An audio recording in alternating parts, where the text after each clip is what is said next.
Good evening, everybody. I'd like to introduce you to the running for the International Executive Board, or Tribunal, for Phi Alpha Delta Law Fraternity International. Today's moderator is Michelle Isherwood, who is a international board member at large. And at this point, I'd like to turn the meeting over to Michelle. Michelle, it's all yours. Thank you, Andrew. I'd like to thank everybody for joining us. I'm going to introduce our panelists who will answer questions, and we're going to go through the agenda. First, we have Jay Ross, current international justice. We have John Miguel, current international vice justice. We have Nicole Gritta, who's our current international marshal. Nicole Winget, who is, like me, an international board member at large. Kim Gallant, who is chief tribune. No, who is a member of the Tribune. Sorry, thanks, Kim. And and Kitty Maloney, past international justice and current chair of the International Advisory Board. Did I get that right? Okay. I'd like to thank them for hopping on to answer some questions. I want to go over the agenda. Everyone can see this. Our agenda today, we're hoping to do about 35 minutes-ish with some presentation, and then open it up for questions and hopefully get your answers out. We are being recorded so that people can watch this at a later time that might be more convenient for them. So first, we're going to talk about the timeline and what to submit. We're going to talk about some myths. We're myth busting. I actually like that show a lot. Expectations and commitments, helpful skill sets, and then we'll get to any questions, comments, anything like that. So what I'd like to get started with Jay Ross talking about the new timeline, and then we'll move into Nicole Gritta talking about what to submit, and if any of the other panelists have some comments in this, that would be great too. So in dates, Jay, do you want to kind of talk about the new timeline and when things need to be submitted and how that's going to work? Okay, give me a second here while I stop coughing. Essentially, as far as the timeline goes, we have charged the committee more or less, even though the committee didn't have to be charged until March 28th. We put out the charge early.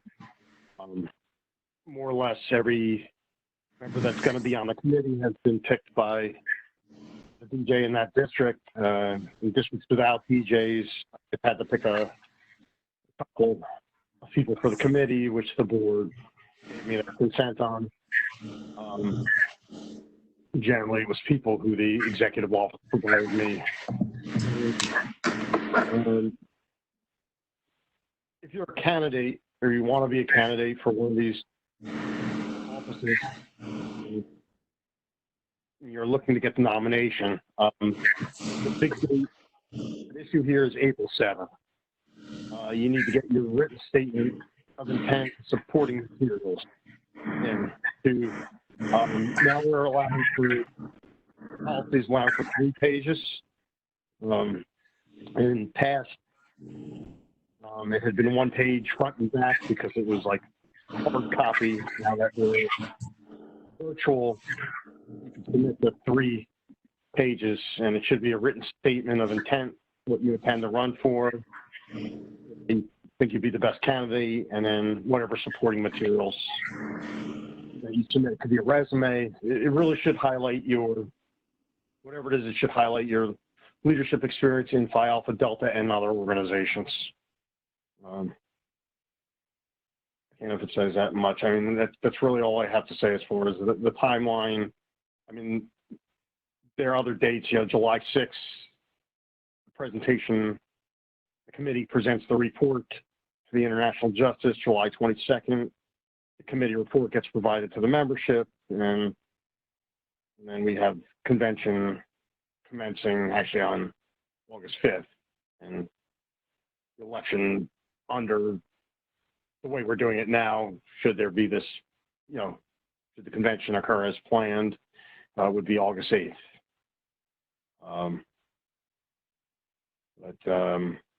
Anyway, I don't know if anybody has any questions for me. Not much to it there. Want to talk a little bit about what the statement of intent is and kind of what other supporting materials maybe people might want to submit?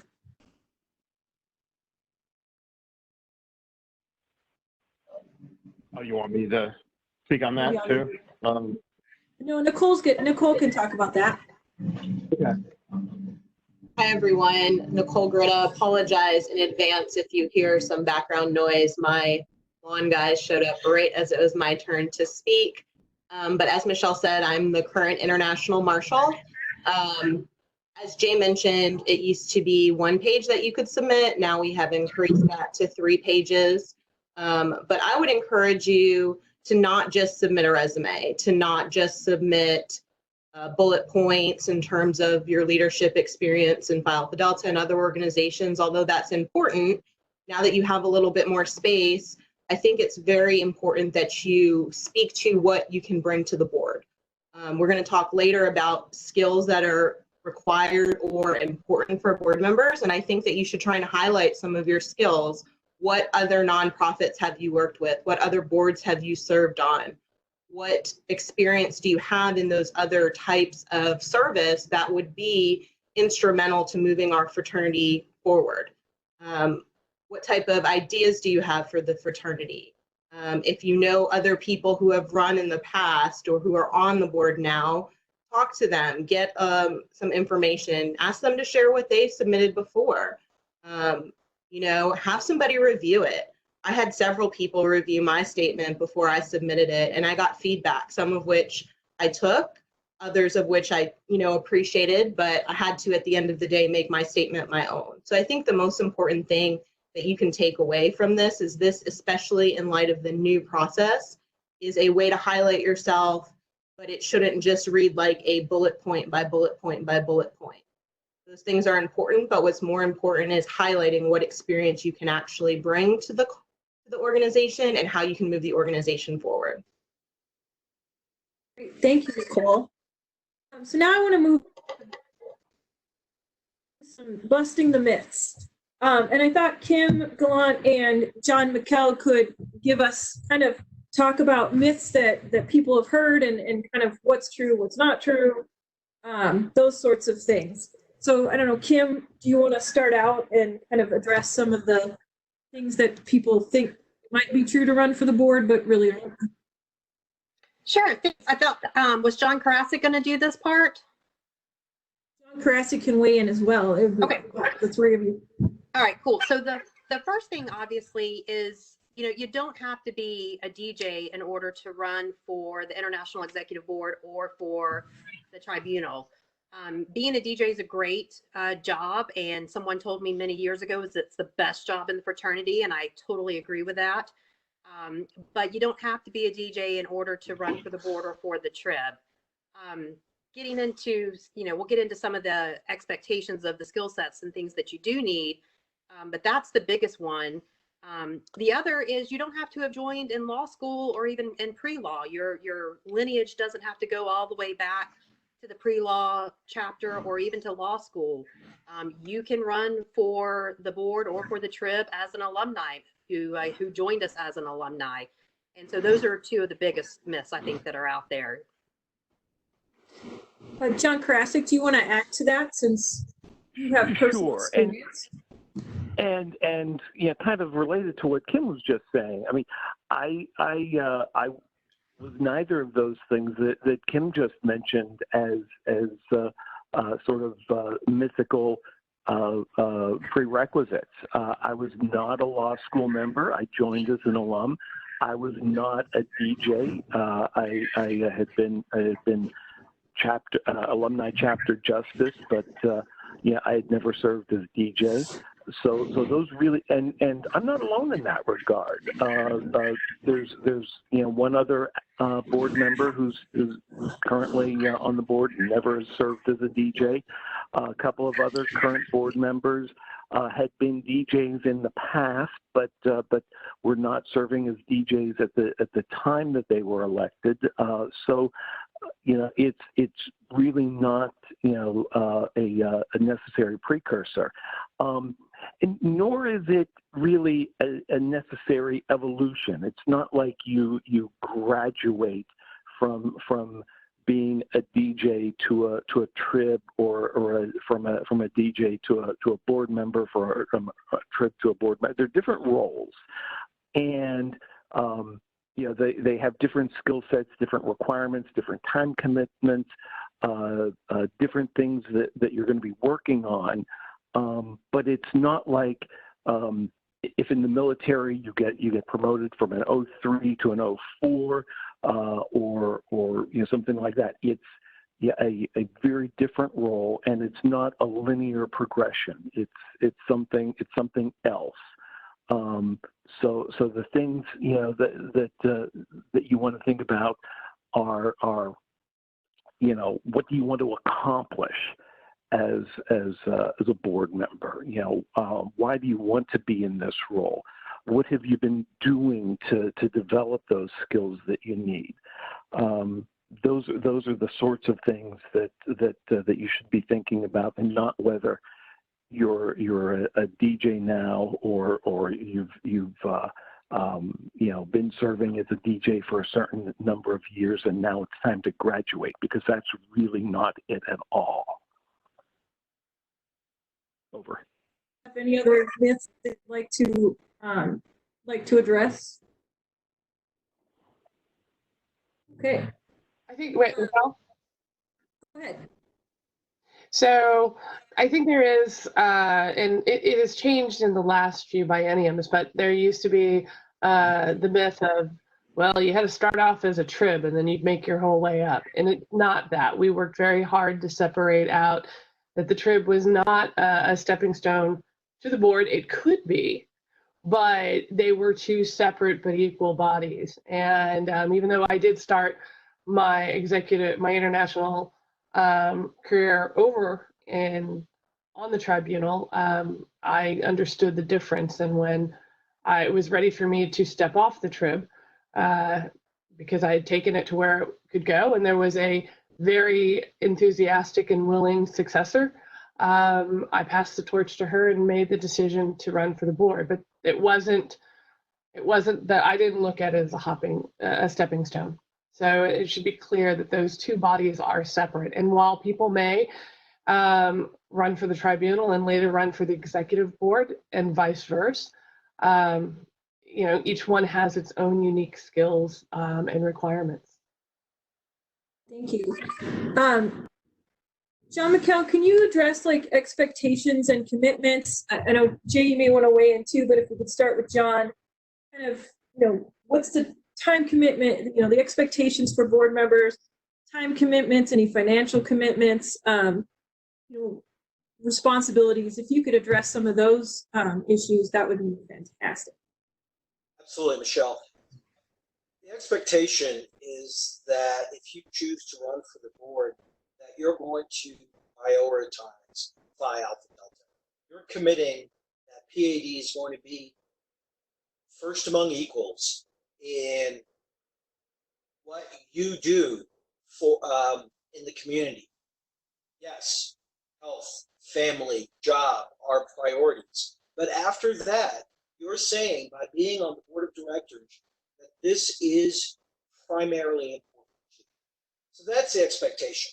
There are monthly conference calls. There are 2 yearly in-person meetings. There's travel to the district conferences, the spring district leadership transition conferences. All of that is a lot of time.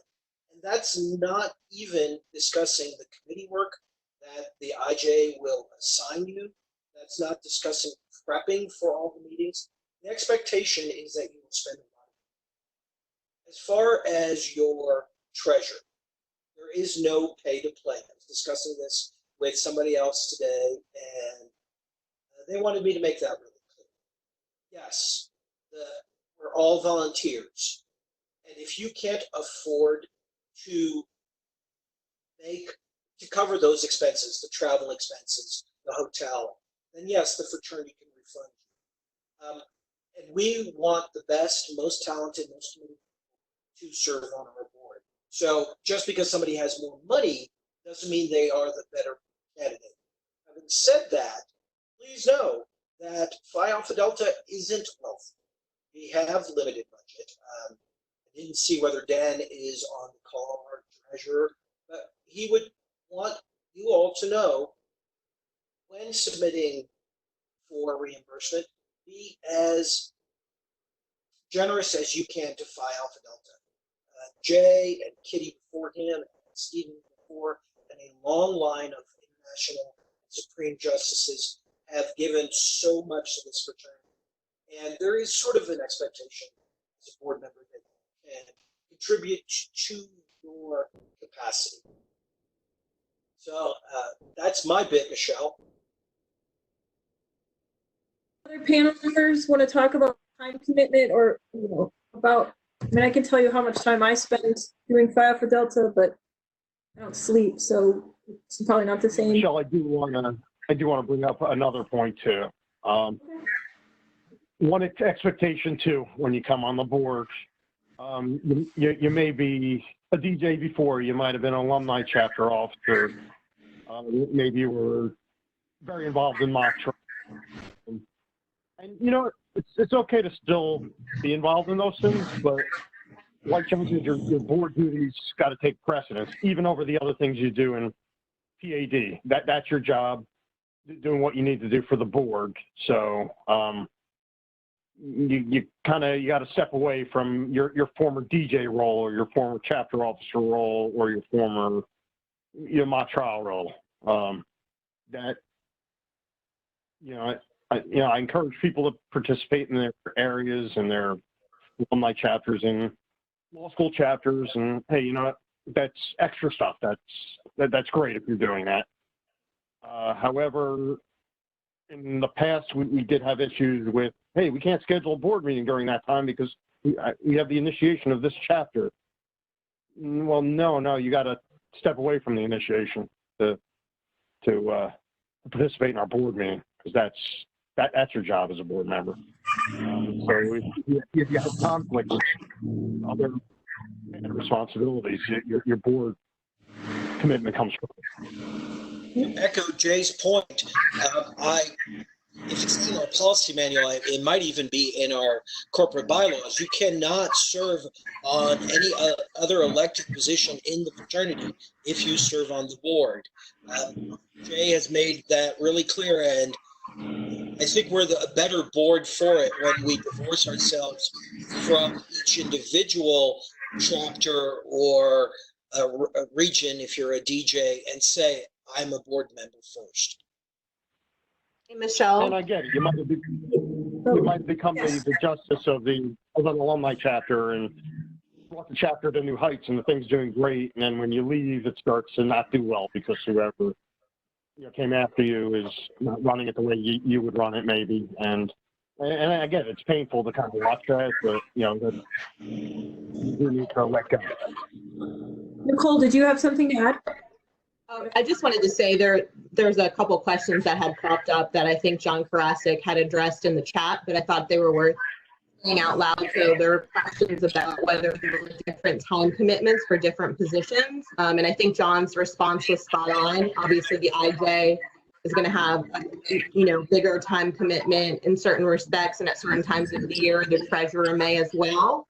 And then obviously, as John McKell said, if you are asked by the IJ to serve on an additional committee, then you will have some additional time spent in your committee work beyond monthly board calls, beyond the other responsibilities. And then also just keeping up with emails. We do a lot of our business by email. And so it's important that you check your email daily and that you respond timely and vote on ballots. All those things are very important so that we can do the business of the fraternity. Great, thank you. Let's move helpful skill sets. Nicole Winget, do you want to address some helpful skill sets that you think it will help move the fraternity forward? And then if anyone else wants to weigh in after Nicole, that'd be great. Absolutely, thank you. I think for specific positions, treasurer and secretary, I haven't held either of those, but I can see from their experience that there are specific skill sets, particularly for treasurer. Most of the skill sets that you need, we've talked about. Excellent time management skills. This is another, I hate to call it a part-time job, but it can be. Some weeks we're putting in multiple hours a week, if not a day, on items. So being able to manage your time. Interpersonal skills, being able to communicate with a very large and diverse group of people is essential for any board position. We've got an awesome, large and diverse fraternity, so you have to be able to communicate effectively across a whole wide range of demographics. Conflict management, with any group of large people, again, you're going to have some conflict. So how you're able to approach that and lead from the front in conflict management is very important. So those are some of the big: time management, conflict resolution, and ability to communicate across a large demographic. I think are probably the three biggest broad skill sets that we need to bring to the board. Great. John McKell or anyone else on the panel, do you have any other skill sets that you think you found useful or that we could really use to move the fraternity into the next 100 years? Absolutely. So your experience beyond Phi Alpha Delta, your Ultra Vires experience, to me, is more important than your Phi Alpha Delta experience. Everybody here is a fantastic P.A.D. There are fantastic P.A.Ds throughout our organization.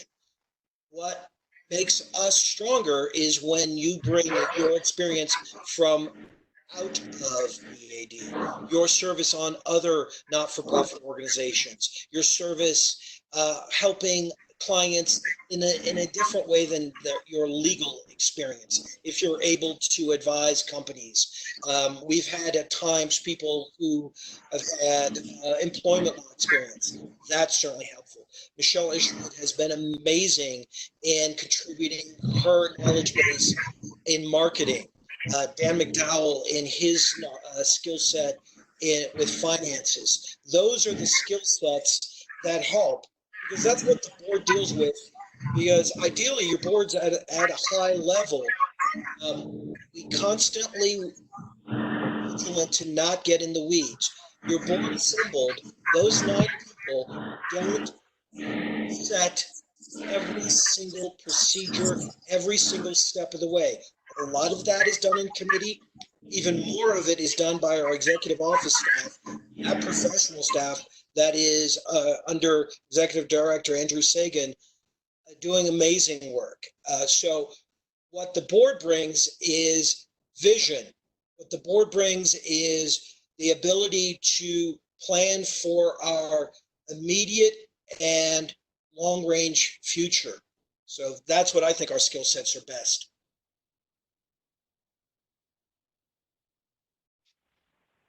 Hey, Michelle, I think you're still on mute. Oh, how am I on mute? Hold on. Hey, Oh, can I chime in on that? of course, go ahead. So echo exactly what Nicole and John have said, and kind of hearkening back to the previous about what the expectations are. Before anyone decides to truly run for the board or the trip, I would encourage you to take a really honest look at your ability to commit to the organization. I've stepped off the board at 2 separate times, and both times it was because what was going on in my life didn't allow me to give the time that I needed to the fraternity. So when I've been asked to come back on the board, it's been hard to do, because you really got to be honest with yourself. Do I have the time and energy and the resources to give back? This last time when I stepped off the board, I moved over to the Trib, and that's worked really well for me. And echoing again what Kitty said, the Trib's not a stepping stone to the board. In fact, I think to be a good Trib member, you need to have a full understanding of our fraternity and all the moving parts. So for me, I feel more qualified to be on the trib, having served 8 years on the International Executive Board, because I know when and if a case in controversy comes, I've got that foundation to be able to address it. The other thing is, you know, it's not linear, like somebody said earlier. It's not a rite of passage or a graduation or an expectation. It really is a special skill set that you have to bring to the board, because of the size of our organization, because how spread out we are, because of all the moving parts of our organization. Our International Executive Board is very busy.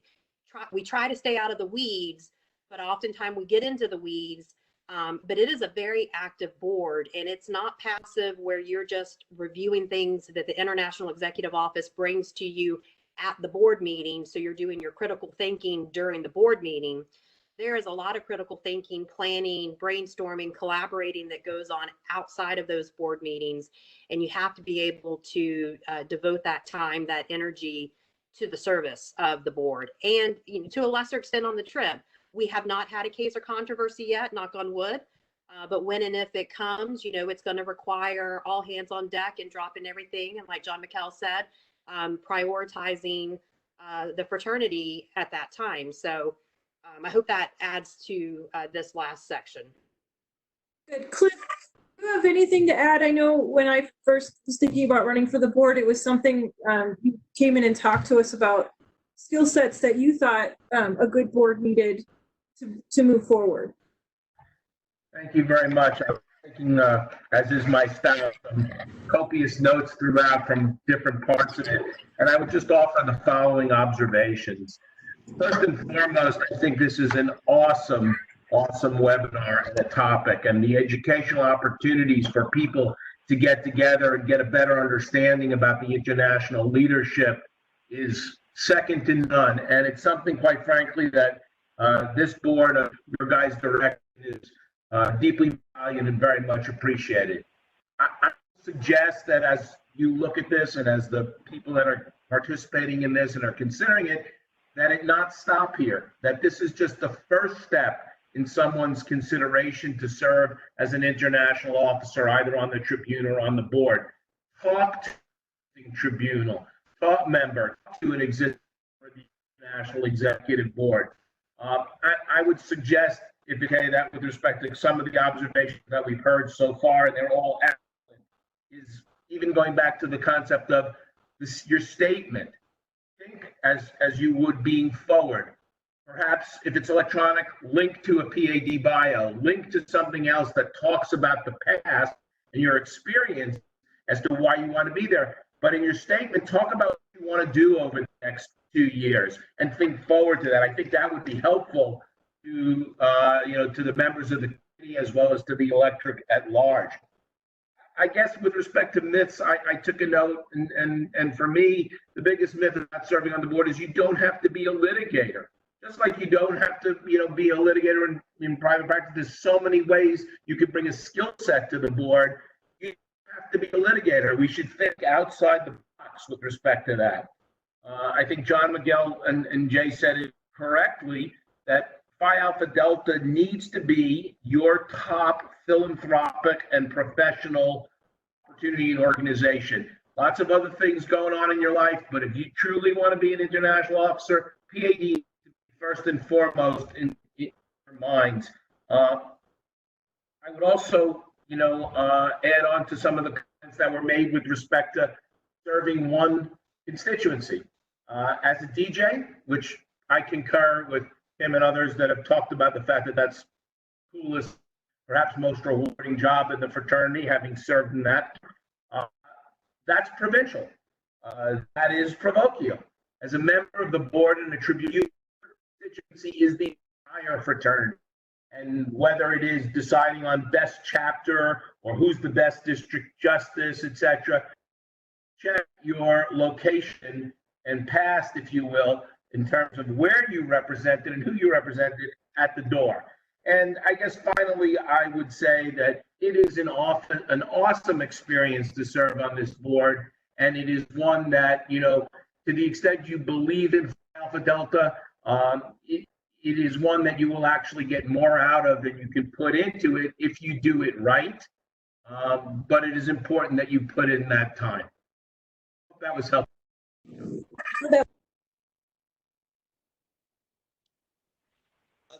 For questions, oh, go ahead. Did someone who want to say I something? just wanted to add the one part to piggyback off of what Cliff said. Board service is immensely rewarding. It is in learning from your peers, learning from your mentors. I've learned more from Cliff Schechter in little moments like that. Watch what I encourage you all, whether you're sitting on the board or aspire to re-watch the video and just watch the 2-3 minutes that Cliff Schechter said. Because when there's a very old commercial talking about when certain people talk, everybody listens. He's one of those. And it's those relationships and learning from your mentors and growing with your peers that really makes Phi Alpha Delta board service rewarding. It is a lot of time, but it is certainly rewarding. I wanted to touch on one thing we didn't talk about, which is fundraising. In the past, Phi Alpha Delta executive board members were also responsible for our foundation, for fundraising. We've sort of transitioned away from that. There's still a fundraising component. We are obviously always thinking about it, but it goes more towards our foundation that raises our money. And then I guess the last bit, well, you know what? I see Derek Hill just joined in. I'm going to stop talking. So I want to open it up to questions, other comments or concerns. I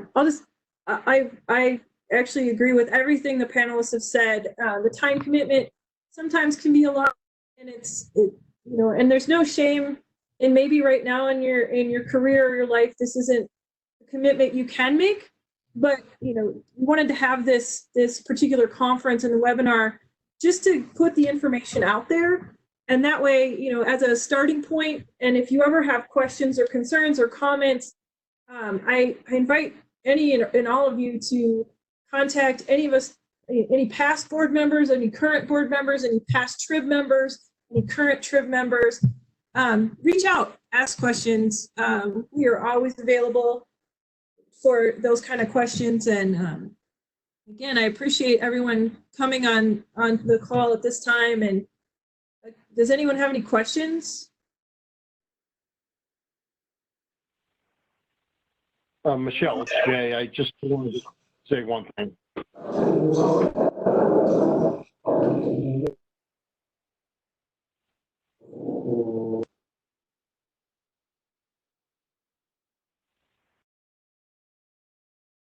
Did you have a comment? Are you having technical difficulties? Yeah. I guess I was having a hard time getting off of mute. The one skill, the one thing, and this is more broadly with respect to skills. If you're going to be on the board, definitely you should be somebody who's a leader, and have some kind of proven track record of being a leader.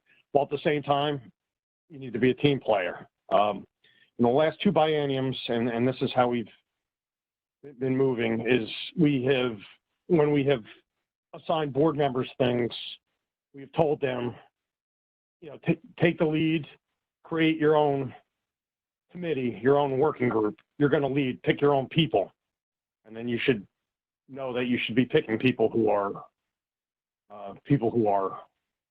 leaders who can work together as a team who are going to get things done. We've learned a lot in that regard, and really a lot of board members have risen to the occasion with respect to that, because they essentially have formed their own teams to get these tasks done. So again, leadership and teamwork. Those are the 2 things we're really dealing with on a more general level. I saw a question in the chat about if you want to go ahead and ask that out loud so that the video, or so we can get it recorded, because it's a great question. Is it Jahi, you had that question? Or Dana? You want to unmute and ask it out loud, it'd be great, because I want to get it, definitely want that captured in the recording. Well, trying to remember what it was now. So I know my question was, where do you go to find information about each position and what they do? So that's a great question. The governing documents do talk about each position. One of the things that we've been that we're hoping to work on going forward is some job descriptions and things like that, but it is in the governing documents, which are on P.A.D.org. You just have to log in, and if you need your login, just contact the executive office, because they'll reset it for you and give you your password and everything. But that's a great question. But again, that's just what's on paper. So if you have questions and if there's a position that you're particularly interested in, I'd say reach out to the person who holds it now or has held it in the past. And if you're looking for those kind of contacts, just reach out to me, Andrew, Emily, any of us, any of the current board members, and we can definitely hook you up with someone who can answer the question and give you more of a one-on-one, like what it really means to be there, as opposed to what it looks like on paper. Hey, Michelle, could I add? Sure. Could I add something to that? And again, giving credit where credit's due. I think John Karasset had said it in the chat box over here, but as we were talking about earlier, we have a lot of working committees. So although my primary responsibility is to maintain order as the international marshal, I have been tasked with various other things over the course of the biennium. I've been working on the International Expansion Committee. I've been working on the Executive Committee. I've been working on other projects as needed. So it's, the positions will say what the positions say, but you guys, those of you who've held leadership positions either in your law school, alumni, pre-law chapters, or even other organizations know other projects come up. And so it's not just what's in those documents, and it's not just what's on that paper. It's a willingness to serve, and it's a willingness to move the fraternity forward. I think that's a good point. There's a lot of other duties as assigned. I've been working on Initiative 1 and doing the focus groups and working on branding for the fraternity and some chapter revitalization ideas. So those types of things, they get assigned at the IJ's pleasure, and we work on whatever you get assigned, in addition to the general running of the fraternity.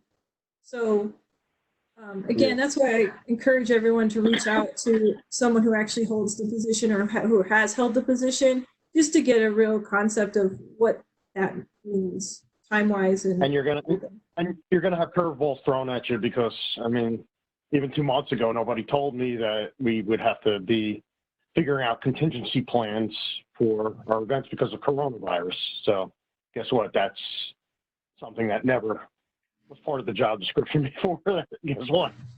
Hurricanes, maybe. Coronavirus, no. No. Any other questions or concerns? Well, I want to thank everybody for participating, the panel and the participants. Again, if you have any questions, a lot of the information about the nominations committee and the dates for when things are due will be on P.A.D.org.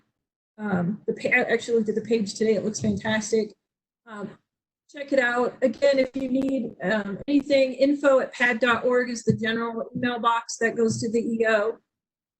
Any of us or any EO staff, they're there to help you.